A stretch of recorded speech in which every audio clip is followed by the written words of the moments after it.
Assalamualaikum. Waalaikumsalam warahmatullahi wabarakatuh.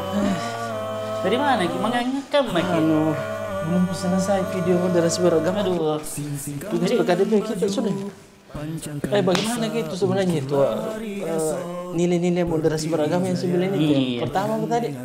Yang pertama itu adalah kemanusiaan. Harus kita jadi manusia yang baik. Kemanusiaan begini Ustaz. Apa lagi? Apa maksudnya? Ya, kemanusiaan. Bahasa itu Makassar mengikut aja tradisi. Harus dijaga tradisi. harus dijaga tradisi ya. Bahasa Makassar harus dilestarikan. Sekarang anak-anak itu campur-campur bahasanya. Bahasa Makassar sebagian. Iya. Batu kemaiki dia apa bahasanya? Pokoknya sambaran tahu. Menerang bahasa. Jadi harus dijaga Ustaz, tradisi. Ya, jadi apa maksudnya itu tadi Ustaz? Apa itu? Poin-poin dari moderasi kebangsaan itu ada komitmen kebangsaan, Ya, ada adil, Adil. menjaga kemaslahatan umum, toleransi, apa lagi? Tidak ekstrim. Ekstrim, ya. Kemudian kemanusiaan.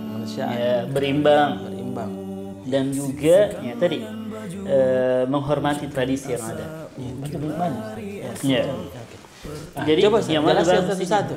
Tradisi dulu deh. Ini paling dibilang Islam selalu menghancurkan tradisi. Ya, sekarang benci dengan tradisi. Ya, padahal tradisi itu perlu dilestarikan. Yang perlu diluruskan itu kalau dari di antara kegiatan tradisi itu ada unsur-unsur kesyirikan di situ. Yang pernah begini terjadi. Saya diundang oleh kepala desa Madingin di sini. Ya. Tapi undangannya untuk isi maulid, Ustaz. Karena selama ini baru satu kali saya isi maulid, acara maulid. Ya, karena saya diundang ke sana untuk meluruskan hal yang menyimpang. Kalau saya lebih banyak pergi makan. Iya. Bagaimana hukumnya makan maulid? Bisa tidak? Halal, selama disembelih untuk Allah juga semua. Iya. Sembelihannya. Bayona, bagi gitu nih. Saya sarak. Jadi saya lanjutkan saat ini. Waktu saya diundang itu saya tunggu sampai selesai, lama sekali dari pagi saya menunggu. Jadi selesai orang matrate, saya tidak paham itu apa yang dia bilang. Saya tanya salah satu di antara bapak-bapak itu, Pak, apa yang kita ucapkan tadi itu? Seragam sekali itu iramanya, teratur sekali, apa maknanya? Dia bilang, lagi tak paham. saya tidak paham. Saya bilang, kenapa begitu? Buang-buang waktu kalau kita tidak paham. Tapi tradisi, oke lah kalau tradisi. Jadi setelah selesai mau pulang, kepala desanya bilang, jangan dulu pulang. Kayaknya kurang maksimal ini manfaatnya kalau cuma kita bertukaran bakul maulid saja. Bagaimana kalau kita dengar dulu sedikit ceramah? Jadi alhamdulillah semua tinggal lalu saya isi ceramah. Saya tidak pakai dalil, Ustaz. Tidak ada ayat, tidak ada hadis saya sebut karena orang-orang tua biasa tidak paham. Iya. Jadi saya kasih pendekatan logika, perasaan juga. Tiba-tiba ada ibu-ibu bertanya, bilang begini, Ustaz, bagaimana itu kalau kita insan satu di antara kami ini dikasih masuk satu pak rokok di bakul maulidnya? Karena punya keyakinan begini, ini bakul maulid ini dengan segala isinya kita akan dapatkan di akhirat. Kasihan suaminya kalau tidak merokok di akhirat. Bayangkan itu. Ada yang bilang banyak di sana. Oh, gitu. Luar biasa.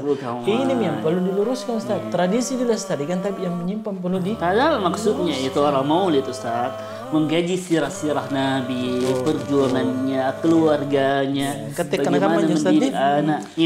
Marahnya saya. Taat konstitusi. Taat konstitusi itu ya kita menghargai aturan yang sudah ada, kita laksanakan. Suruh pakai helm, bayar pajak. Konstitusi. Iya. Ada orang mengatakan tidak boleh demo. Iya.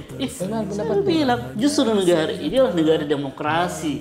Mendengarkan suara rakyat asalkan peace, damai. Teko pasimbung, teko hancurkan tuh lampu lalu lintas kan. Bahkan rumput tidak boleh diinjak. Tidak boleh. Cuma aksi bela Islam. Terjaga rumputnya. Luar biasa. Yang seperti itu yang saya maksud. Perlu dijaga. Jadi kemaslahatan. Ya. Ada pesanan simpan dulu di situ.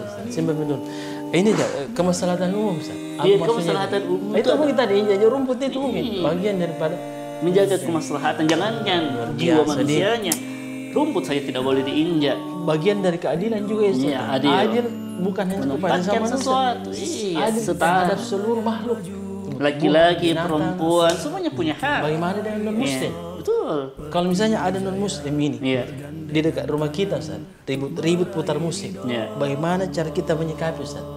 Iya, disikapi dengan menyampaikannya dengan hikmah. Dengan bijak, dengan bijak. Ada anak kecil, kasih kurang-kurangi dulu suara. Atau kan kita hidup harus rukun tetangga, rukun warga itu masing-masing orang punya hak, RT, RW, rukun tetangga, rukun warga. Masing-masing punya hak Ustaz nih.